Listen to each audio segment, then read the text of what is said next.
طلعتها من معونها. كافي حاج.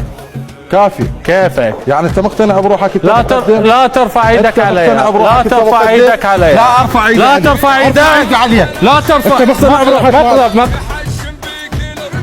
مقلب ايش؟ مرحبا مرحبا استاذ. ما يصير هيك جايبين اللي هنا قناه وجاي اللي هنا.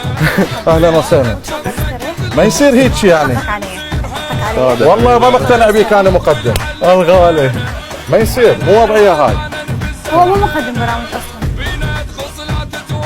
احنا كنا بدنا نسوي وياك هذا الموقف لان اجتماعنا بمقلب. المقلب يتكلم عن زين انا هسه مو بعرف وينه. عادي هو يستقبل غير. يتحمل. يتحمل. انت اجتماعنا بمقلب يتكلم عن المحتويات الغير هادفه والهابطه اللي موجوده بالمجتمع. غيث كان دا يمثل هاي الشخصيه. طبعا فعلا اكو هيك اسئله بكثير من البرامج